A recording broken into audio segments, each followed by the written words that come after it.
Então vamos ler os versículos 13 até o 15 para que estejamos concluindo, tá? Então aqui, os nossos irmãos da casa de Judá, esse texto aqui, agora, do 13 até o 15, eles relutam, né? Eles não querem aceitar de jeito nenhum que é uma aparição do Mashiach, que é uma teofania, tá? Como os teólogos falam, tá? Então eles não aceitam de maneira nenhuma, né? Eles fogem, porque eles dizem, né, incorretamente. Os amados irmãos da casa de Judá, eles afirmam incorretamente, eles falam, Hashem, o Eterno, é incorpóreo, tal, que não sei o quê. Então, só que nós sabemos aqui que é uma aparição do próprio Yahushua HaMashiach. Olha que coisa bonita. Yahushua HaMashiach, o soberano Yah, Mariá, Yahuá, ele vai aparecer para o Yahushua aqui da terra, tá? O líder do exército de Israel é o Josué, que também se chama Yahushua, Yahusha, bin Nun. Vamos lá, do 13 até o 15. E sucedeu que, estando Yahushua, Josué, ao pé de Jericó, levantou os seus olhos e olhou, e eis que se pôs em pé diante dele um homem, que tinha na mão uma espada nua.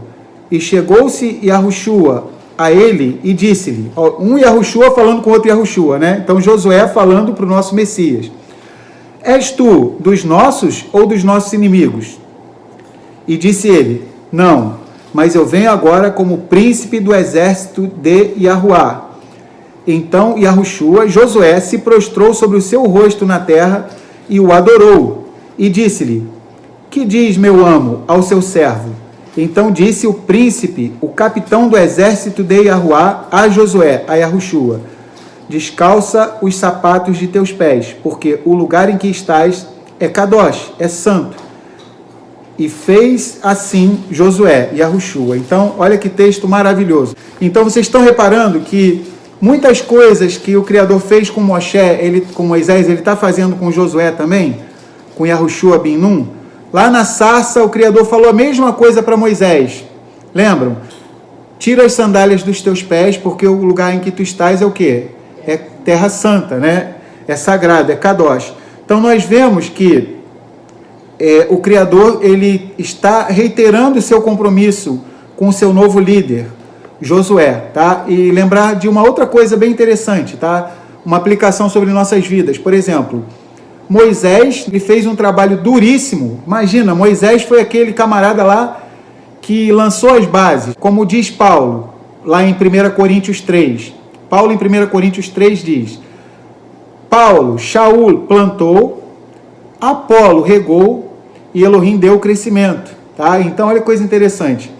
Então, Moisés foi aquele que plantou, Josué regou e Elohim deu o crescimento.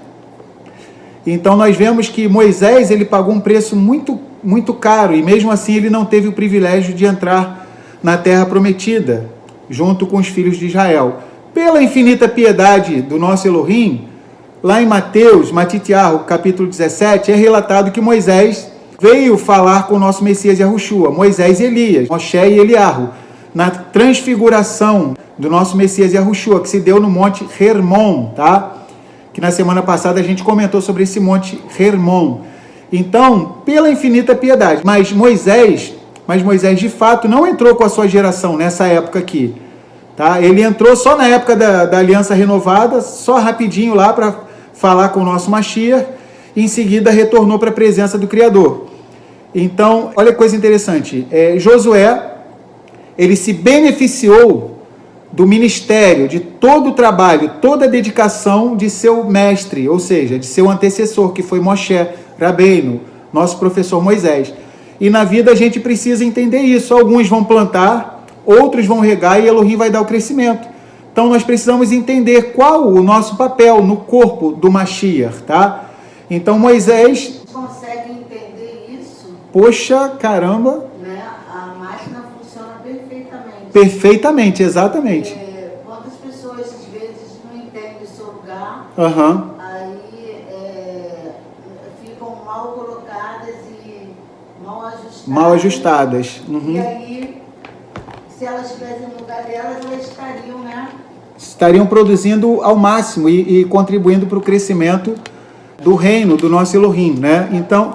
Até a gente vê aqui, né, no jardim que a gente Uhum.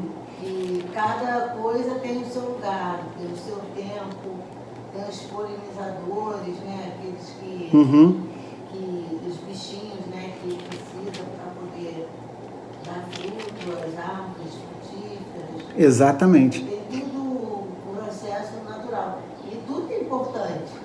Tudo é importante, como a Mary está falando, né? Ultimamente nós temos nos dedicado às plantinhas aqui, então uma terapia muito legal. Como deve ter sido legal o trabalho de Adão e Eva. Se alguém quiser cuidar de planta, está fazendo uma coisa muito legal. Por quê? Porque o Criador deu essa incumbência para os nossos pais, Adão e Eva, Adão e Havá. Então é muito legal que a gente vê que cada plantinha tem um jeito de se cuidar dela. Uma é um tipo de terra, outra é outro tipo de terra. Tem um tipo de adubo próprio para cada uma. Uma tem que regar muito, a outra tem que regar menos. Uma gosta de muito sol, a outra gosta de ficar mais na sombra. Precisamos entender a nossa parte no corpo. Ou seja, Moisés teve um ministério, Josué teve outro ministério. E olha que coisa interessante. Tudo é pela piedade do nosso Pai Celestial. Tudo é pelo favor imerecido. Por quê? Porque Josué, ele não teve aquele trabalho todo que Moisés teve, tá? Se a gente fosse olhar humanamente, quem deveria introduzir o povo na Terra Prometida? Humanamente falando, quem seria? Moisés. Tanto que Moisés, ele não se conformava, não por egoísmo, porque Moisés era um homem mais humilde que existia na face da terra. A gente vê isso lá em Números, capítulo 12, que diz que não existia ninguém tão humilde igual Moisés. Mas porque ele já conhecia o povo e ele achava que ele poderia contribuir com o nosso povo de Israel. Mas eis que surge quem? Yahushua ben Nun, Josué filho de Nun, e o Criador mandou Moisés, ainda vivo, a reunir o povo inteiro e colocar as mãos sobre a cabeça de Josué e passar o quê? A autoridade, a semirá sobre a vida de Josué, filho de Nun. Ou seja, então cada um de nós vai ter um ministério. Moisés finalmente chegou a um ponto que ele entendeu, ele aceitou. O Criador falou, basta, Moisés, não me fale mais nisso. Até em Israel se brinca, é como se o Criador estivesse falando assim para Moisés, né? Muito mais eu tenho para você, né? Você vai vir para a minha presença agora, Moisés.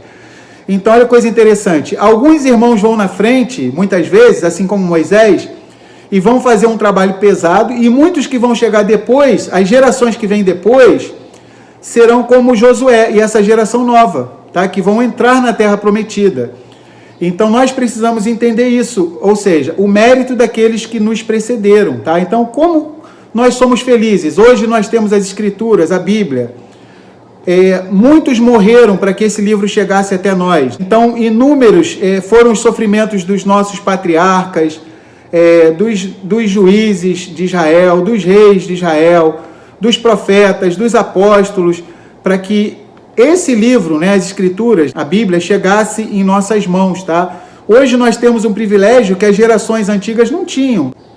Por exemplo, Paulo, quando está perto de morrer, em uma de suas cartas a Timóteo, ele fala assim, traze os livros para mim, né, os pergaminhos. Paulo, ele estava com saudade dos escritos sagrados, tá? Ou seja, ele pede para Timóteo levar para ele. Não era igual hoje que você pega num livro, você tem uma Bíblia num volume só, 66 livros. Dava trabalho antigamente. Cada livro era um rolo. Paulo estava com vontade de estar lendo outros livros e ele não tinha acesso. Ele fala, Timóteo, traz os livros. Paulo Shaul estava querendo ler. Hoje nós temos esse privilégio. Chegou de mão beijada para nós. Então, muito está sendo dado. Então, muito será cobrado para nós. Hoje nós temos aplicativos na internet que a gente pode ler hebraico, aramaico. Para a pessoa hoje em dia não pode dar desculpa de que não aprende hebraico, não aprende aramaico porque é impossível, porque não tem jeito. Ah, eu não aprendo no original porque não tem jeito. Essa desculpa não vai colar, não vai valer para essa nossa geração. Então, muito foi dado para nós. Tá? E aquela última geração, se porventura formos nós, né?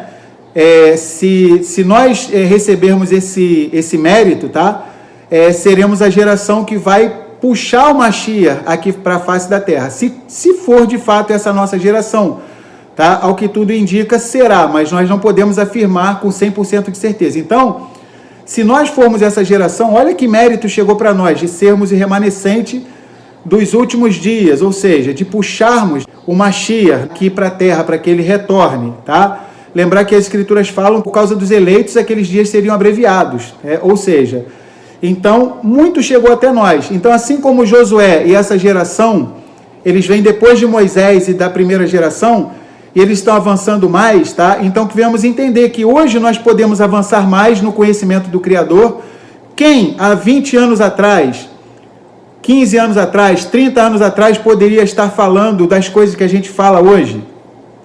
Falar de Torá, falar o nome do Criador, Yahuá, Yahushua, Mariá. Quem poderia fazer isso 30 anos atrás, 20 anos atrás, 15 anos atrás? Então, muito está sendo dado para a nossa geração, assim como muito foi dado para a geração de Josué e do povo da época de Josué. Então, vamos ler aqui Efésios 4, do 11 em diante. A Mary estava falando sobre a unidade do corpo. E ele mesmo concedeu uns para Shlichim, apóstolos, e outros para profetas, e outros para evangelistas, e outros para pastores e mestres, visando o aperfeiçoamento dos Kedoshim, dos santos, para a obra do ministério, para a edificação do corpo de Mashiach, até que todos cheguemos à unidade da Emuná e ao pleno conhecimento do Filho de Elohim, a homem perfeito, à medida da estatura completa de Mashiach, para que não sejamos mais como meninos inconstantes, levados em roda por todo o vento de doutrina, pelo engano dos homens que com astúcia enganam fraudulosamente. Antes, seguindo a verdade em Ahavá, amor, cresçamos em tudo naquele que é o cabeça, o Mashiach, do qual todo o corpo bem ajustado e ligado, pelo auxílio de todas as juntas, segundo a justa operação de cada parte, faz o aumento do corpo para a sua edificação em Ahavá, em amor. Ou seja, em Efésios, Paulo está ensinando que cada um de nós precisa identificar qual o seu lugar no corpo do Mashiach, tá? Então, cada um de nós tem uma tarefa no corpo do Mashiach. Então, cada um de nós que o Criador venha mostrar qual é a nossa tarefa no corpo do Mashiach. Vamos concluir aqui o estudo de Josué. Vamos lá. Então, nós lemos aqui Josué 5, do 13 até o 15, tá bom? Então, nós sabemos que aqui aconteceu uma manifestação do próprio Mashiach Yahushua, tá? Adoneino, o soberano Yah, Mariá. Então, nós estamos concluindo esse shiur, tá? Esse estudo de Josué, nós estamos indo para a parte final, tá? Então, vamos fazer aqui um retrospecto aqui do que nós estudamos hoje, tá? Então, vamos lá. Só para a gente estar concluindo. Então, aqui nesse capítulo 5, tá, de Josué, é relatado que Bnei Israel, que os filhos de Israel,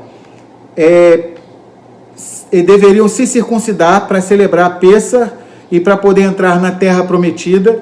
Então, com grandes poderes vem grandes responsabilidades. A quem muito é dado, muito será cobrado. Então, se você, meu irmão, se você, minha irmã, tem recebido muito da parte do Criador, então por que não cumprir alguns mandamentos? O mandamento, ele não está do outro lado do mar, né? Moisés, no finalzinho de Deuteronômio, ele vai falar, o mandamento não está do outro lado do mar, nem está longe lá nos céus, para que alguém diga, quem poderá trazer ele?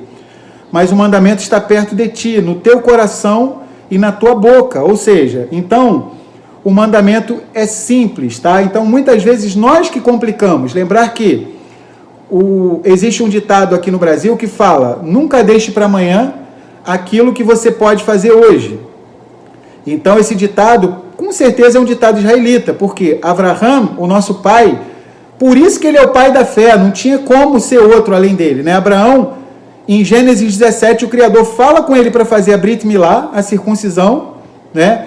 E ele faz o quê? No mesmo dia. Então, a gente tem que bater palma para esse patriarca, né? Chamado Abraão. Então, não é à toa que ele é chamado de quê? De pai da Emuná, o pai da fé. Então, nós, como descendência de Abraham, que nós não venhamos deixar para amanhã aquilo que a gente pode fazer hoje, tá? Claro, nos dias de Abraão, né, vamos dizer assim, a humanidade ela tinha um outro ritmo de vida, tá? Então, muitos de nós não temos a mesma envergadura dos patriarcas, mas devemos nos inspirar neles, devemos prosseguir. Então, quais são os mandamentos que nós estamos postergando? Tá? Quais são os mandamentos que a gente já poderia estar cumprindo para que viesse trazer mais luz sobre nossas vidas, tá? E a gente está postergando, está deixando para depois. Então, que venhamos prosseguir, a gente vem entender. A gente está quase concluindo aqui o estudo, então daqui a pouquinho a gente vai para a parte final, mas que a gente venha refletir. Por exemplo, Salomão, em Provérbios, fala que a Torá é a luz.